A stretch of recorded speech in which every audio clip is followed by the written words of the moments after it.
in a quiet house in a sleepy village in a country to the north. The TV plays silently in the empty room. Outside, autumn winds have taken a hold of the night, raging against the window. Nothing moves in the darkness. It's late. It's secluded out here. But a shadow passes quickly by the window. From the small kitchen, the sound of the boiling kettle clicking off carries through the quiet house. The floorboards groan as tired feet move to the fridge. The young woman stares vacantly into the room and then shuffles forward, placing her mug on the coffee table before picking up a blanket and wrapping it around herself. Everything seems at peace. She unmutes the TV and settles in. The steaming mug reaches her lips. She's exhausted. The baby took a while to get to sleep. Her eyelids feel heavy. She should really get herself to bed, but the sofa is so comfortable. Maybe she could just close her eyes for a moment. Jerking awake, the woman gasps and sits up straight.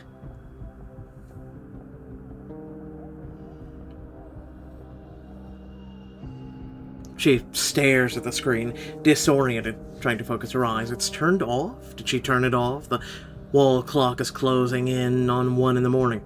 She's been asleep for nearly 2 hours. Alfred. The baby. He hasn't woken up. He always wakes up. Alfred? Something rattles in the small room down the hall. Fear wraps its ugly tentacles around the young woman's chest. No.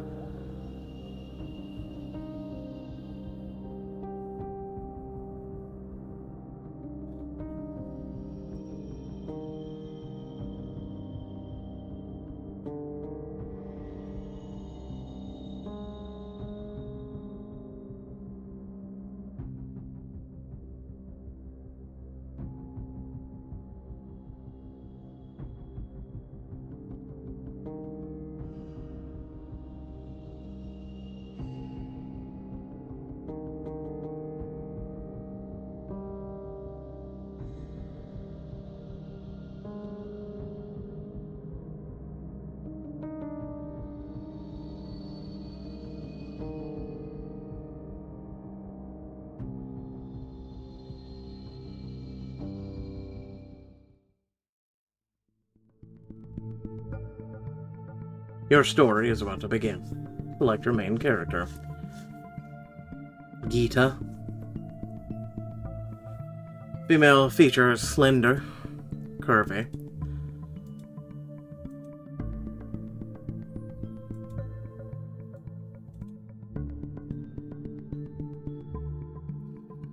Typically I go curvy on most women.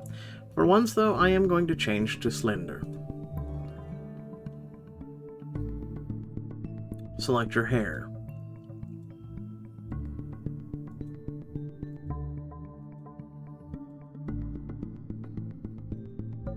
Don't tempt me with your volume hair. How dare you? No glasses. Myopia. Hyperopia. Really?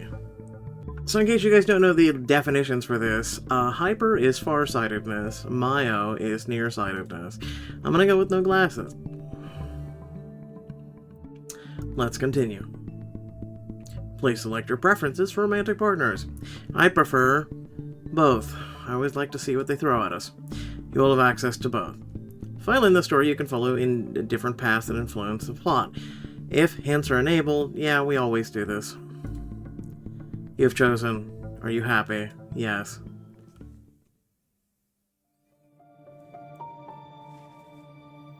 Episode 1. Queen of the Moon. Hello, Full.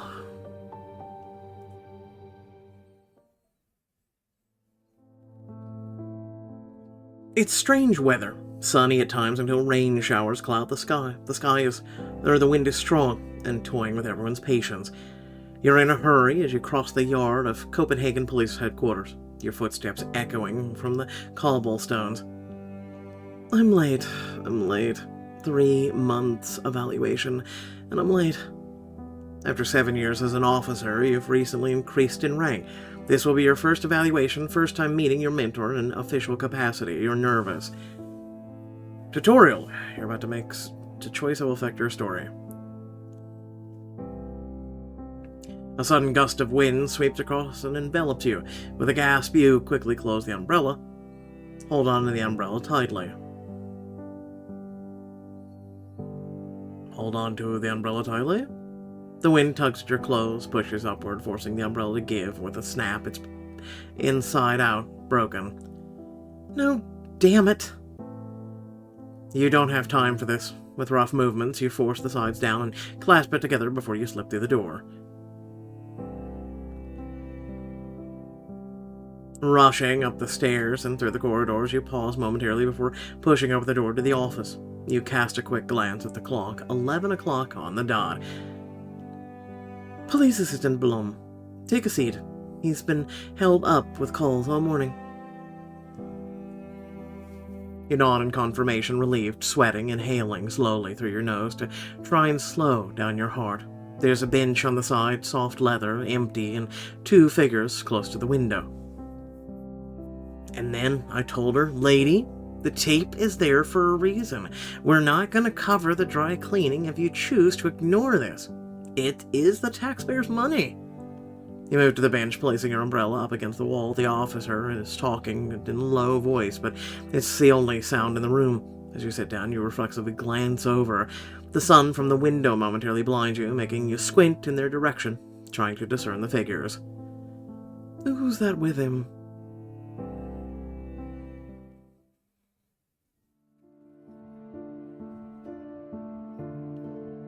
Okay.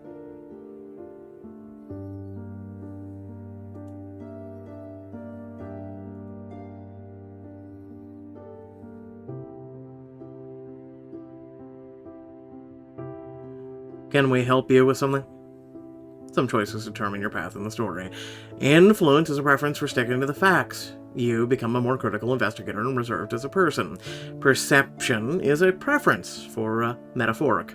You become more curious investigator and more engaging as a person. Sorry, didn't mean to stare. The sun was in my eyes. You smile disarmingly. You know who he is. Investigator prodigy Mads Lauritsen. Still shy of 40, but handling some of the biggest cases in the country right now.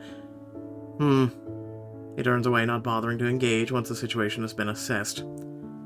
I wonder what he's doing here. He's from a completely different division. He's ready for you, Lauritsen. Both of you look up and you watch as the 2 men shake hands before the investigator steps across the room. Just as he's about to grab the handle, the inner door swings open. It is a Danish police, a commissioner in a senior rank that supervises day-to-day policing. Good, is Blum. Oh, you are... The commissioner, your previous mentor, now boss, looks past the tall man in front of him straight at you and smiles. Sorry, but P.A. Lauritsen... He can wait. I need to speak to Blum first. You shift your gaze from one to the other.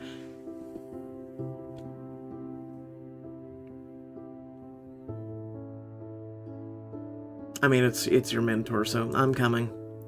You get up and stride confidently towards the door. You notice the other police officer's eyes widening in awe. He must think you're someone important, seeing how Commissioner prioritized your time over Lauritsen's. I'll wait. Lauritsen steps aside.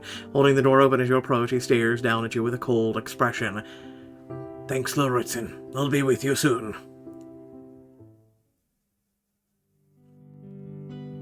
You follow the commissioner into his office. Not daring to look back as the door closes behind you, there's a luscious smell of cedar in the room. Please, take a seat. His office is a small but tastefully furnished, with a tightly packed bookshelf and commemorations adorning the wall. A framed photo of him and his wife takes pride of place on his desk. So... He takes out a folder, flips it open. As you casually glance over at the papers within, you notice the richness and detail of the desk. Solid, custom-made. He likes nice things. Have you settled into the team? You pause for a moment as you consider your response. I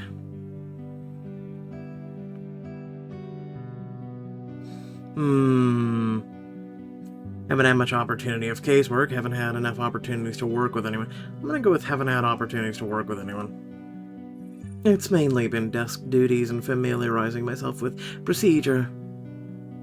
How can that be? You were assigned to Shadow PA Jorgensen for at least a month. Jorgensen's wife went into labor 3 weeks earlier, so he's been on paternity leave. And no one else has stepped up.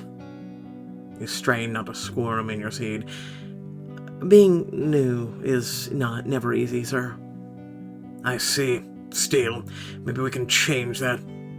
He pushes the folder towards you. You give it a cursory glance. A new case? Some choices cost diamonds. No, really? Commissioner, this looks like a case outside of briefing. I thought cases were meant to be assigned in the presence of the whole team. The commissioner rolls his eyes and sighs, partly in annoyance, partly in jest. As much as I appreciate that mind of yours, can you please roll it with it for once? I'm trying to give you a head start. Why would I need a head start? I think it would be fair to say we need to try something different to get you truly started as an investigator. He gestures to the folder. Take a look at this, tell me what you think. You lean forward to read the papers. 112 emergency call, distraught mother, missing baby, Sonder Esne. Where is that? Funen, an hour south of Odense. You catch the case referral date. This is brand new, last night. I just got off the phone with Odense police before you came in. They sent over this report. It's of high priority, but they don't have the capacity. He's not even a year old. Extremely sensitivity is required, which is why I'm handing you the case. You raise your eyebrows in surprise. Commissioner? The local police believe the baby's still in the area. The situation requires someone with their head screwed on right to work out what happened to him. He leans back and folds his hands over his chest.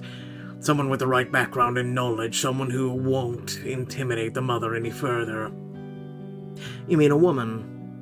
2 women, actually. He points once again to the folder. I'm partnering you up with Officer Safa Muhammad. She's been driving a preventative youth outreach program in Odense, but was recently transferred to us. Dedicated, tough, came highly recommended. He turns to you look out the window as you flip through the pages to your new partner's service record. Her knowledge and contacts will be of great use to you. Plus, she has forensics training. You don't immediately recognize the PO's face, but you've noticed her from afar. She's one of the few officers who wears a headscarf. I'll coordinate with her immediately. We'll leave first thing in the morning. Excellent. As you get to your feet, you collect the papers and close the folder up, taking it with you. And Blum, your hand is on the door handle, but you turn your head to look at the older man, your boss and mentor. You're not getting this case because I feel sorry for you, or because you're a woman. You're getting it because you're competent. I know this, you know this, but we need the right circumstances to prove it to everyone else. Don't let them get to you. You can do this.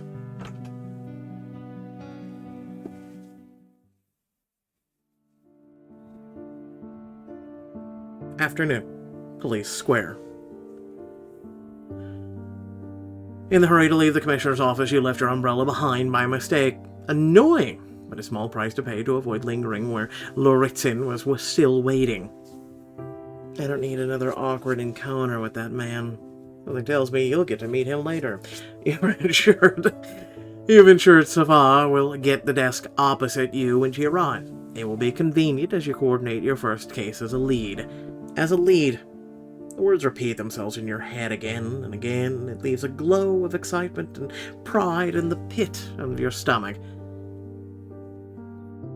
You're smiling to yourself while trying to memorize the local force in Sondor Esne. That's such a weird, font and name. I believe I'm saying it correctly. Knowing their name is small, but helpful gestures that when you meet them. Henrik Hediger. Krista Brandt, Asker. Other officers are slowly making their way to the conference room, or there's a department meeting scheduled soon. But you'd like to get the last notes down. A sharp clearing of the throat interrupts your studies, and you look up. This must be your partner. You recognize the woman immediately. That's Safa, your new partner. Nice to meet you.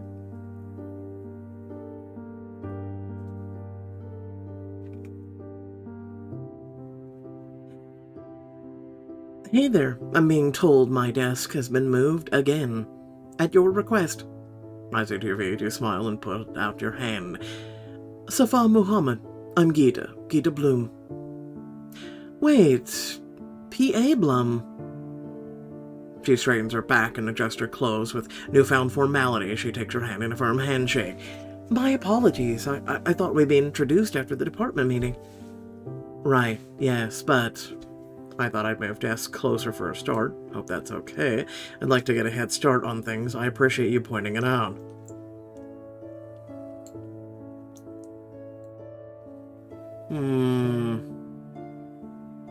I'll go with number 1. I mean, both are good, but I'll go with number 1. Her palms feel dry, slightly calloused, a stark contrast to the smooth skin on the back of her hand. Veins clearly visible, as if she's recently worked out. Your eyes linger for a moment. Of course, I wasn't attached to my other desk or anything. I was just surprised to be bossed around this quickly. She says this with a glint in her eye. You can tell she appreciates the gesture. I'll try not to boss you too hard.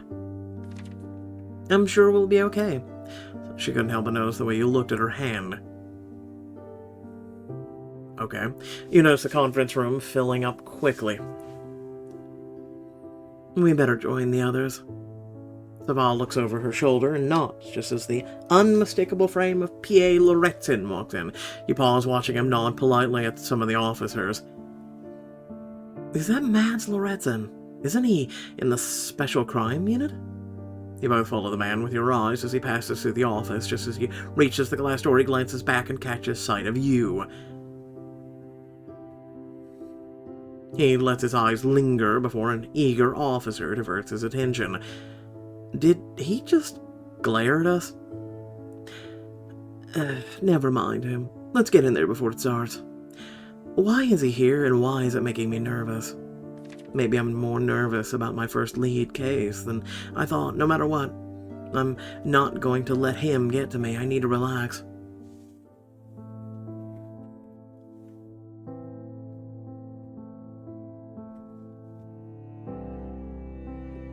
With Safa right behind you, you're one of the last to enter the meeting. The room is so full, you make your way to the back. It seems to be everyone. Good afternoon. We have a packed agenda ahead of us, so let's get to it. 40 minutes later, you regret not getting a chair. Between the budget, strategy, and new department initiatives, you wonder desperately if it will last the whole hour. And of course, we want to strengthen the collaboration from one level to the next, from myself to the commissioners to the senior PAs, and so forth, including cross-functional support.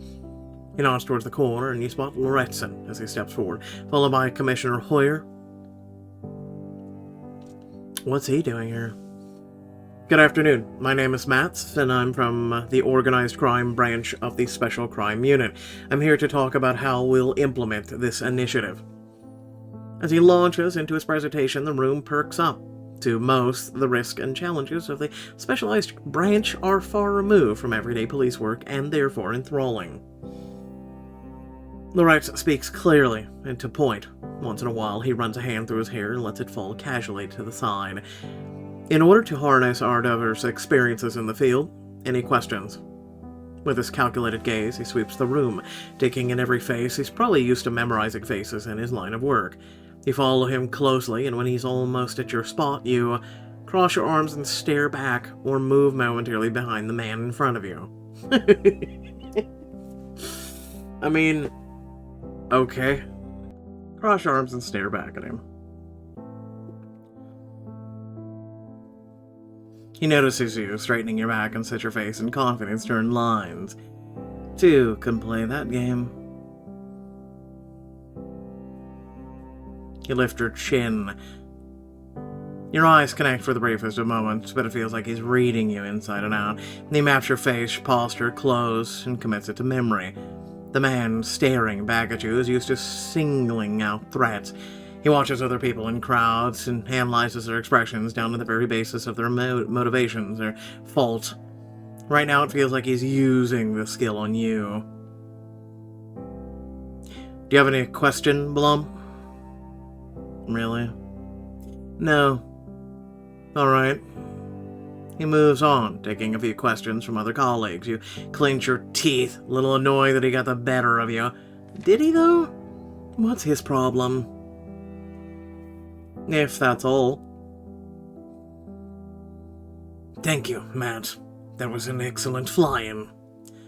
Lauritsen steps to the side and stands at ease, your body finally relaxing.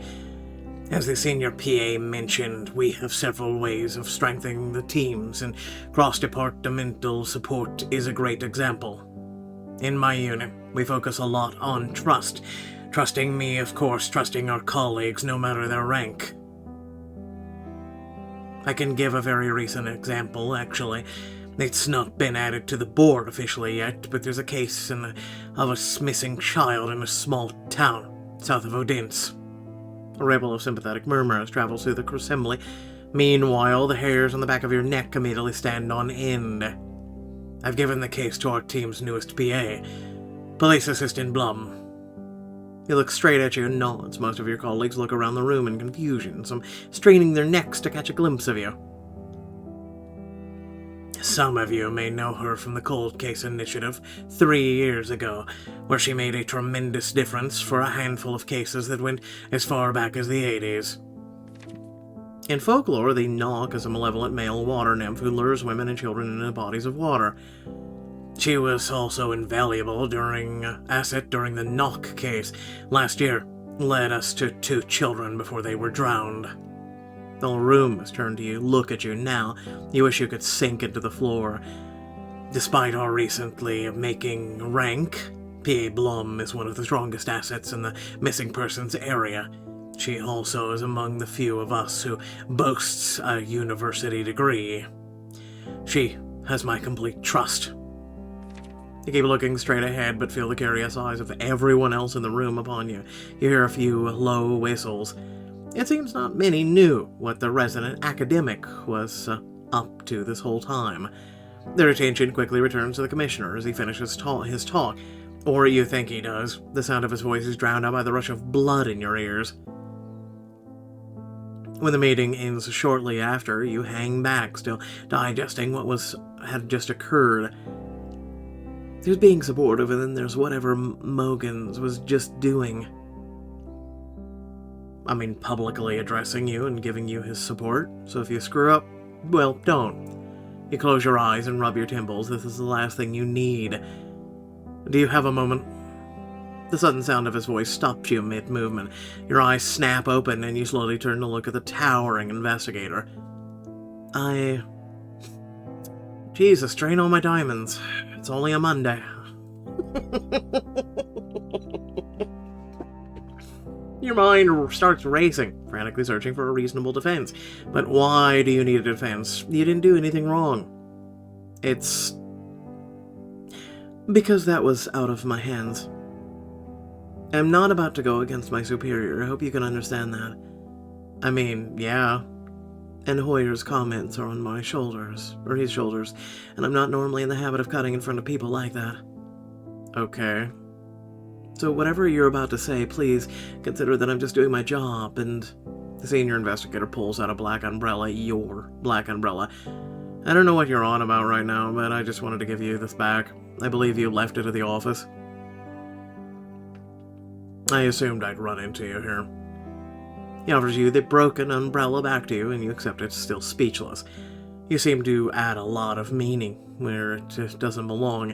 I would work on that if I were you, now that you have your own case to manage.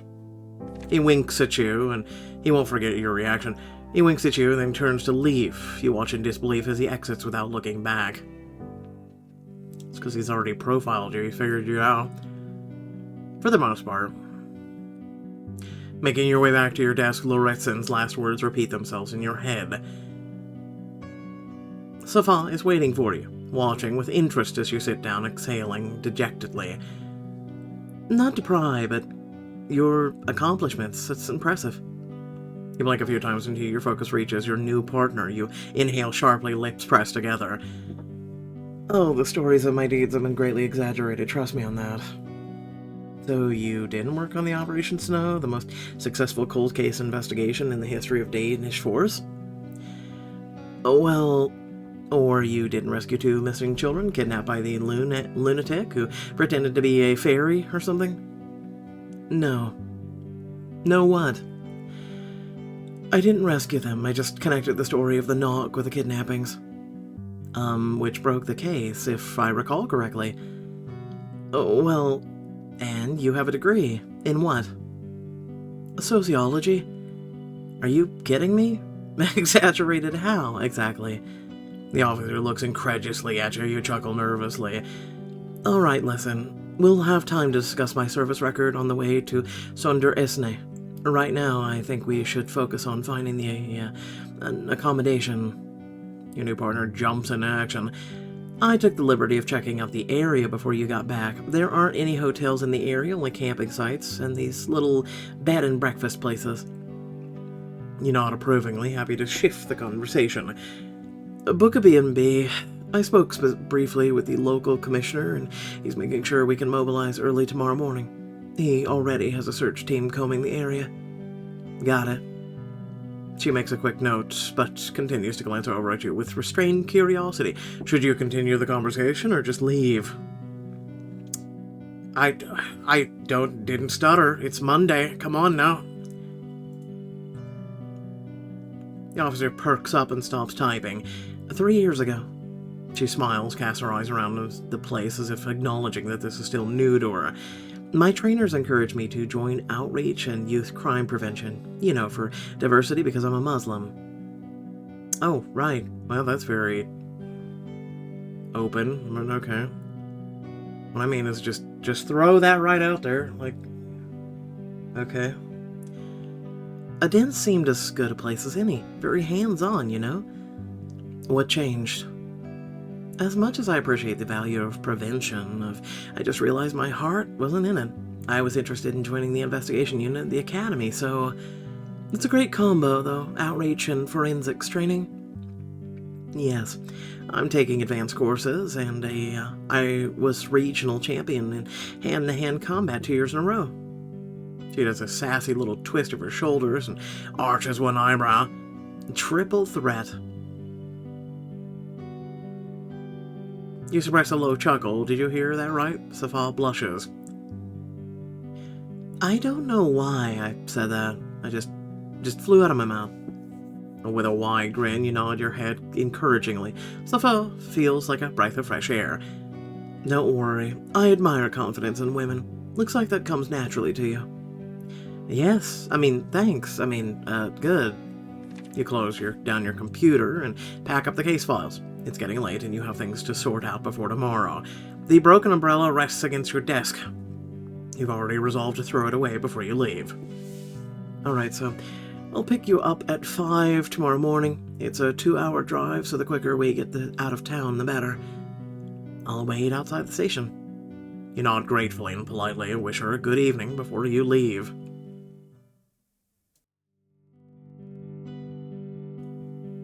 The autumn wind toys with you as you make your way towards the entrance of the Riggs Hospital.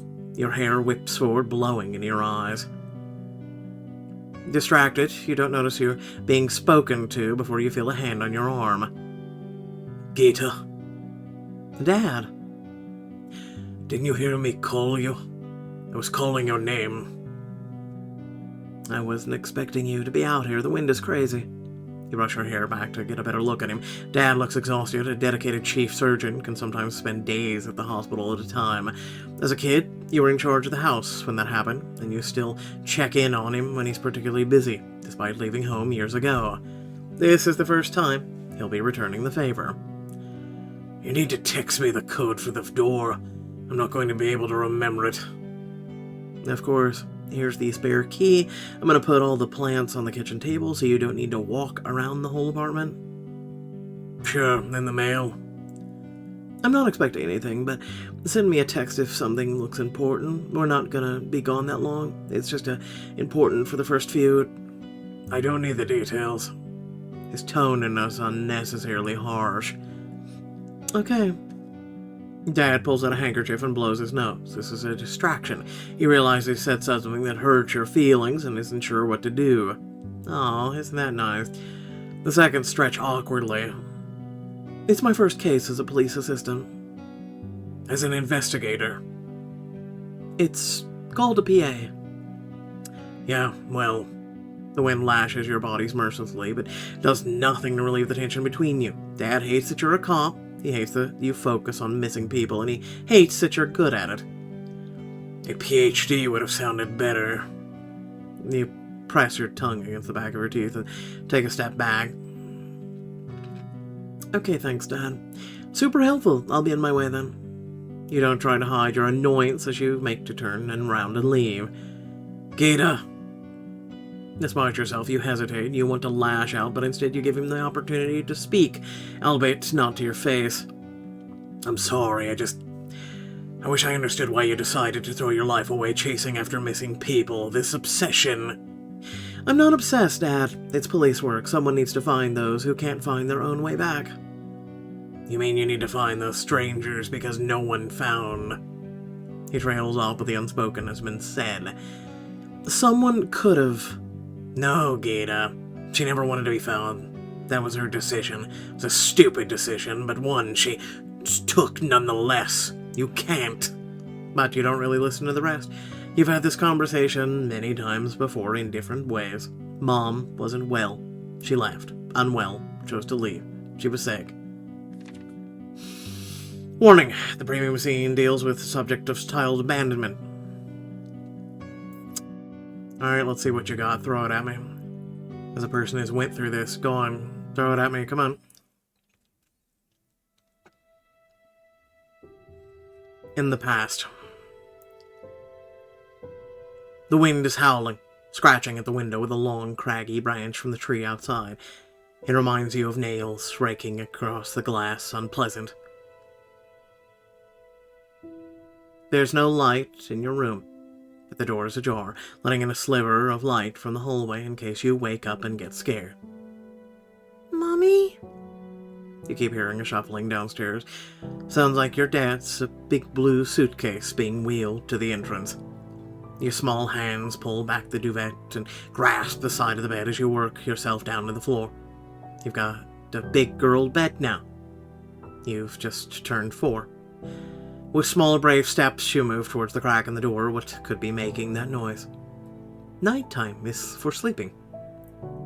Mommy? You're almost at the door. Easy now. No sudden movements. There's light outside. Is someone... Treasure, what are you doing up? You freeze and look up at your mom. She looks flushed. Her hair is untidy, like she's just woken up. But she's wearing a big jacket. Jackets are not meant for sleeping. Her eyes, they seem too big. Mommy, why do you have your jacket on? Oh, that's because it's cold outside. She smiles like this is a very logical answer and takes you by the hand. You should be in bed, Treasure. I heard a noise. Mommy makes too much noise. I know. Mommy should be quieter. She puts an index finger to her lips, squints her eyes while she shushing playfully. You smile back and imitate the gesture. This must be a game. Let's get you to bed again, okay? There we go. You love the sensation of being picked up. It's like bouncing, but suddenly at will. Like having wings. I love you, Mommy. Mom stops moving just as your feet touch the mattress. You feel her fingers clutching you tighter. It hurts a little. Her hands are shaking. Mommy loves you too. I love you so much. Her voice is trembling, her determination to keep up the facade, holding on by a thread. She helps you under the covers, tucks you in tightly. You stare up at her, conscious that something isn't right. But you're only 4. If you stay up too late, she might get more upset. Kira?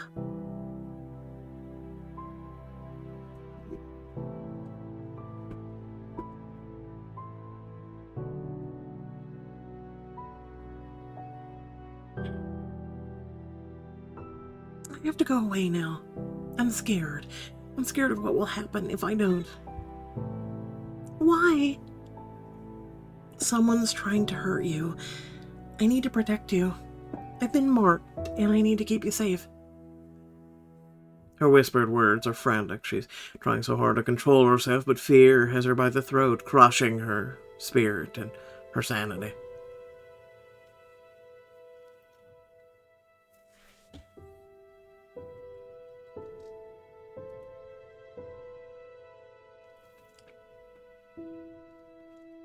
Yes, I'm going to lure away from you. You don't like when her eyes are like this. It's as if she's looking through you, talking to something behind you that only she can see. She's been doing a lot lately. Talking to invisible things, screaming at the tree at the back of the garden. You don't like that tree now. I love you so much. I don't think I ever loved anything this much. Not even Daddy? Not even Daddy. It's not his fault. Take care of him while I'm gone, okay? Okay, Mommy. Tears stream down her face as she runs her hand through your hair as gently as possible. It's soothing. Soon you drift off into something close to sleep. You hear the faint click of the front door. Before you're gone. And then she's gone.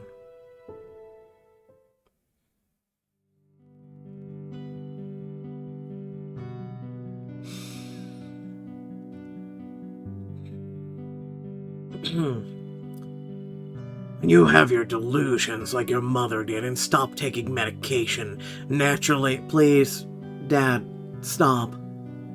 You turn your face just enough to see his figure out of the corner of your eye. The wind isn't helping the water running down your cheeks, and so you try to at least keep your voice level. Let's not talk about this now. Thanks for watching my place while I'm gone. I'll call you when I get back, alright? He sighs and scratches the back of his neck. Alright, fine. Let's keep in touch. Long goodbyes aren't really your thing, so you wave your hand and set off, away from the hospital, away from the memory. It's time to head home.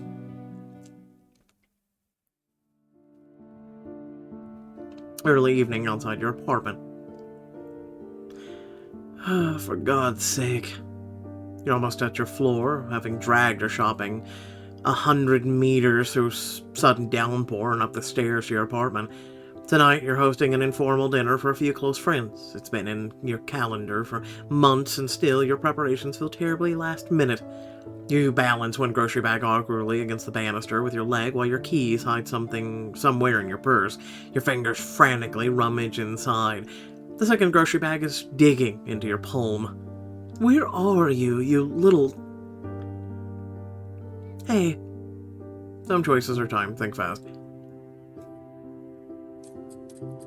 Clutch your bag. Turn around. Clutch your bag. You gasp in surprise, grab onto the banister, reflexively pulling the grocery bag in your hand close to your body. Wow, sorry, I didn't mean to scare you. Oh God, I'm sorry. I didn't hear you come up the stairs at all. As you relax your body, your knee accidentally knocks the jar of pickles out and flies down the stairs, smashing against the wall of the ledge. Oh shit. You turn around embarrassed to face the stranger, but to your surprise, her expression is bright with amusement. She smiles, the low evening sun breaking through the clouds outside and dancing in the window, casting her an ethereal light.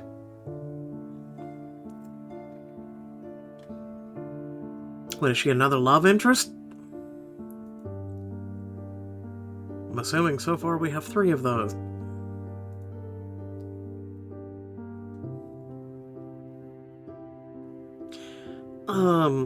let me help you out.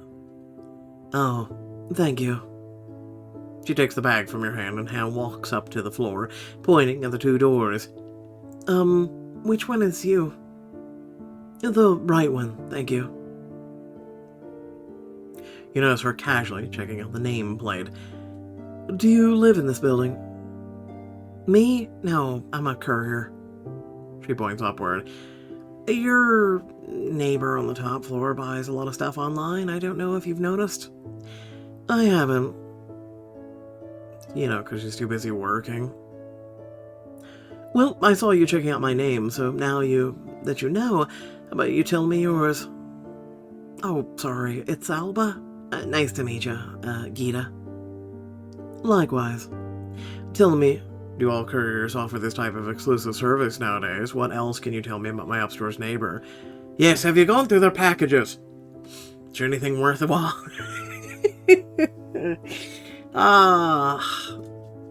The woman grins, blushing slightly. Only to those who look like they really need a hand. I need a hand. What? Or the really cute ones. Oh. You're surprised by the unexpected flirtation, so much so that your mind goes blank for a second. Sorry, too strong? She tugs her thick black hair behind her ear. I do that sometimes, I apologize. It's fine, it's fine. You gather the remaining groceries at your door and make to retrieve the keys once more. Thanks for the help, though. You didn't have to. The woman lingers for a moment. What type of police work do you do? The key in hand, poised at the lock, you hesitate and turn to face her. I'm an investigator. Why? Just curious. You know my job. I should know yours. She half smiles and leans against the curvature of the banister. We're half friends now. I guess you can say that. You don't think so? She bites her lower lip briefly, not too shy to show there's a genuine interest behind her words. Too early to say. We've just met. I always say, live today like tomorrow isn't given. I might never see you again, and I'd hate to leave behind regrets. She looks over her shoulder as if she's remembered something. Do you have something to throw that jar into? The cracked pickle jar lies idle where it fell. She turns to retrieve it. Wait, let me get a bag. Okay, I think I can... She skips up the bottom of the jar, but it slips and splinters and pickles rolling across the floor. Oh no, are you okay? Alba holds out her hand. Blood wells from a small cut on the side of her palm. Ouch. You're bleeding. Oh man, you're an investigator. Sorry, not sorry. It just grazed me. It's not so bad. The vinegar just stings. Sorry about the pickles. Please, I'm more worried about you. Come inside for a moment.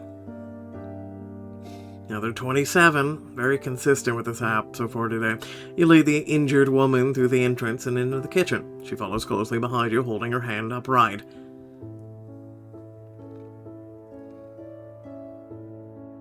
Thanks, but this is...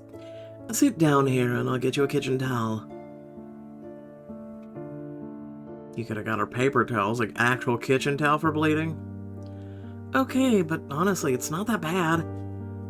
Pulling a fresh towel from a drawer, you turn on the tap and let the cold water soak into the fabric. The woman is looking around your home with curiosity.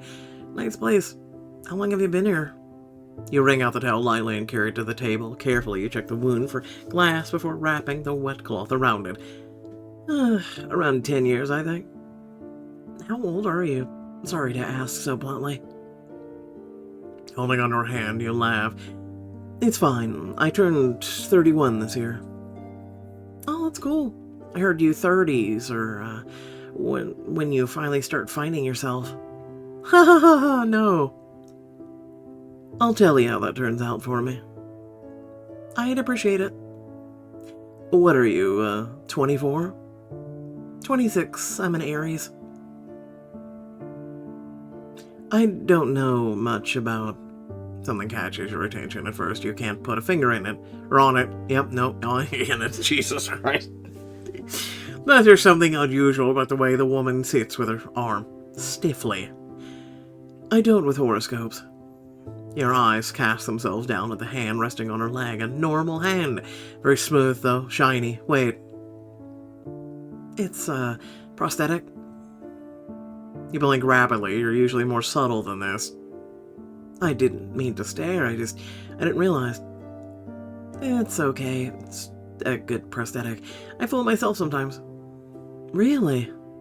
I couldn't tell because, all we get to see is the sleeves of her shirt. I don't even get to see her arms. They don't exist, apparently. No, but don't feel bad. I don't usually walk around announcing that the hand is fake, but it'd be a strange thing to do. I concur with that. I like her already. Pulling out your first aid kit, you quickly dry and bandage the cut. Alba patiently watches. There, that should do it. Until you get home, at least. Do you have a lot of stops left? I'm sorry I've taken up so much of your time. Your upstairs neighbor is my last stop, then I'm off. But I'd like to come back. She blushed. Her eyes follow you as you stand to put the first aid kit away. You smile at her. Can I give you my phone number? If you ever want to hang out, get a drink, need help with shopping, give me a call. You need a hand with pickles in a jar where you don't smash them. Okay. You exchange numbers and show her out, thanking her several times and wishing her a pleasant evening. She's got one of those really nice coffee machines in her kitchen. When you turn around after closing the door, your hand lingers on the door handle.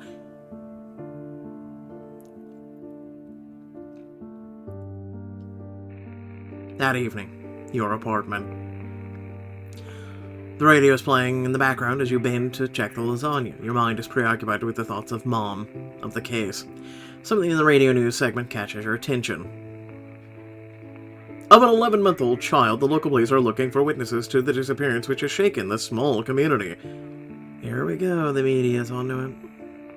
Ever since the hospital, you've felt off-center. Talking about Mom always leaves you dazed. It's like Dad refuses to understand that working these cases helps me feel better about my loss. Or is he still too disappointed in me choosing police work over academia to acknowledge that I might actually do more good out here than in there? You catch sight of yourself in the kitchen window, and for a brief moment, you consider canceling the dinner. You have to curl up in bed away from the world. No, don't be stupid. You need this. You already texted Saga to confirm there's no backing out. While switching off the oven, you check the time. They'll be here any minute. Oops, I need to get ready. It's outfit time. In your bedroom, you open your closet. Quick and casual. Skirt and scarf. Why the actual hell would you wear a skirt or a scarf in your own house? Skirt? Yes, shut up. Skinny pants. Okay, they look like leathery, but or latex. Dress and corset. These outfits are very weird so far. I'm gonna go quick and casual. Is that what I want to wear? Yes. The doorbell sounds. Just a minute. You bound for the door, any misgivings pushed from your mind, and twist the lock. As it swings open, a flurry of balloons rushes towards you.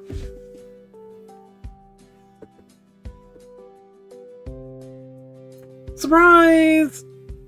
Oh, congrats on the first big case. The two women envelop you in a hug.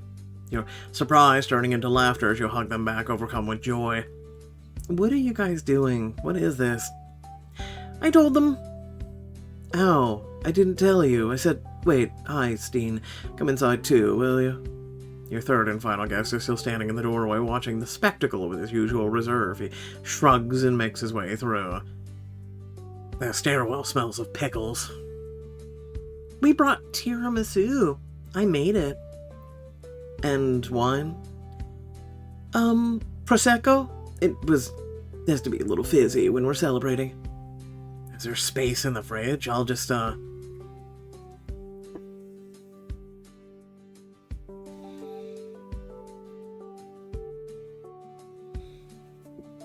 The tiny hallway is crammed with activities. Your guests take off their boots and jackets. There should be space at the bottom. Just take out the beers. Put this in as well, Steen. She shoved the bottle into his hand and he turns to hug you once more. Leading your very first investigation, Gita. I'm so proud of you. You shake your head and scoff and disbelieve. I barely told you this. How could you possibly know? Your two best friends snort in unison. I can't. You can tell her stuff and not expect stalker level deductions to be made. Oh, when you say it, it's fine. Steen interjects from the kitchen. He's helping himself to a beer. Hello. I can't help it that I'm so much smarter than the rest of you. She snickers as Janie gasps in mock indignation. Steen rolls his eyes and returns to the kitchen. Yes, we're all so stupid. Speak for yourself. You heard your guest towards the dinner table. Saga pulls out a chair and sits down. It was easy. You've been a PA for 3 months. Nothing's happened. Then you tell me you have exciting news. She spreads her hands, making a face, as if the answer is evident from what she just said. Of course. It's a case. But how did you know I'd lead? Lucky, yes. Witchcraft. A qualified guess. You close your eyes and pretend to be exacerbated, but your heart already feels lighter. Your friends are here, the world is right, if only for the moment. In any case, I made lasagna. Does anyone need a drink? I don't. Well, given you have a beer in your hand, no shit. Yes, I can see that. Does anyone else need something? A beer, please. Janie. Water's fine. Okay, please sit down. Dinner is served. You eat, talk, laugh. Saga, whom you met on your first day on the campus years ago, is currently working on her PhD in chemistry and psychology. She also runs a fairly popular book club that meets every month at a local cafe. I'm telling you, this book has ruined me. The character, kind, romantic, sexy, a real man would never... Hold on. But the guy is a spider. An alien spider. Steen looks confused at you. Then Saga, and then at his girlfriend, who pats him soothingly on the hand. It's okay, honey, it's okay. But they have... How? It's okay, you don't need to know. No, we need to know.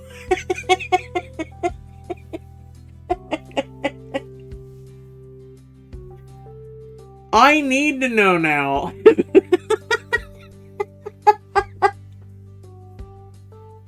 I'm not even kidding. You all laugh. Janie smiles warmly, and her boyfriend has confusion, making him somehow more endearing in her eyes. They've been together for so long. Now that she has her own beauty salon and his carpentry business is going well, they might be getting ready for marriage, kids. You ponder this, your eyes still on their interaction, when Janie leans in for a kiss. Guys, I'm still eating gross. Yes, because God forbid other people have PDA without your permission.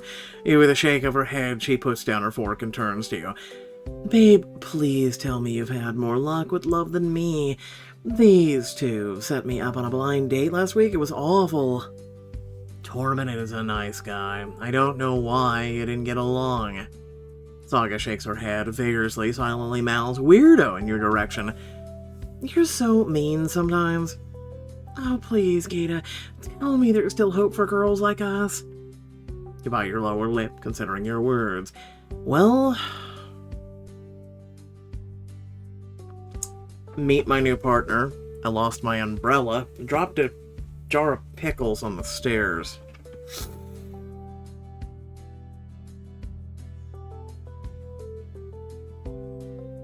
I think the most decent interaction we've had all day for flirtation-wise was the pickle jar, or the jar of pickles.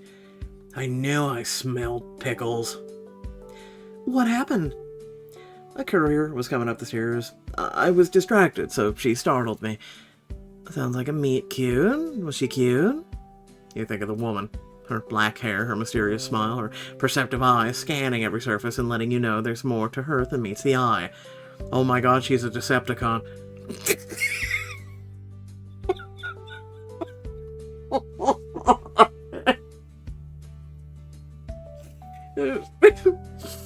Kinda. If you see her again, you should ask her out. Maybe I will. Alba is on your mind. As the evening progresses, you move to the living room. The TV's playing in the background when suddenly the news of Anchor mentions Sondor Esne. Sorry, can I just listen to this? Sorry.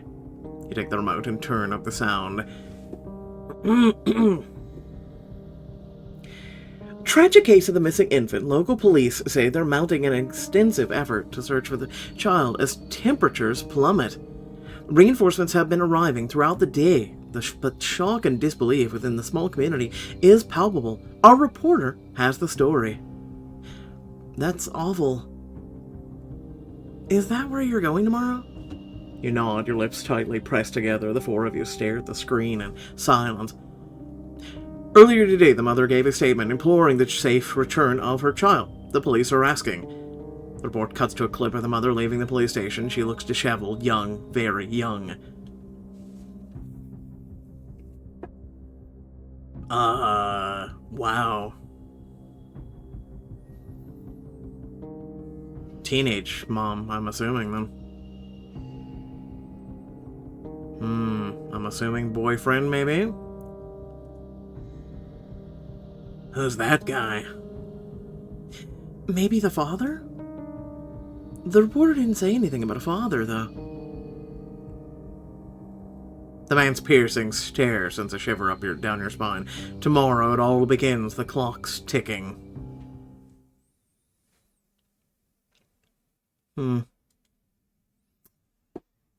Interesting start to the story. 3 to perception, 1 to inference, 2 to seniority. Diamonds. Oh, we didn't get the 3 for playing this. Curse you!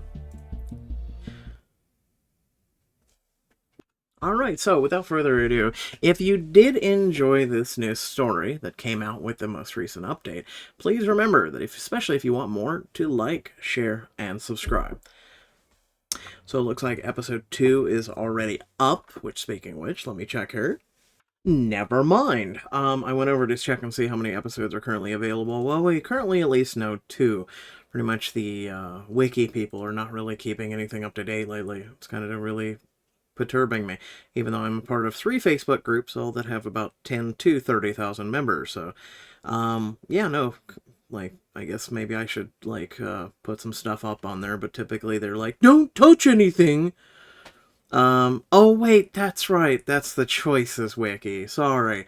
At least, RC is better about that, and wants actual active, things. So if you yourself are a person that plays these apps, or, well, these stories on the app, perhaps go over to their thing and help them update and whatnot. It actually does help.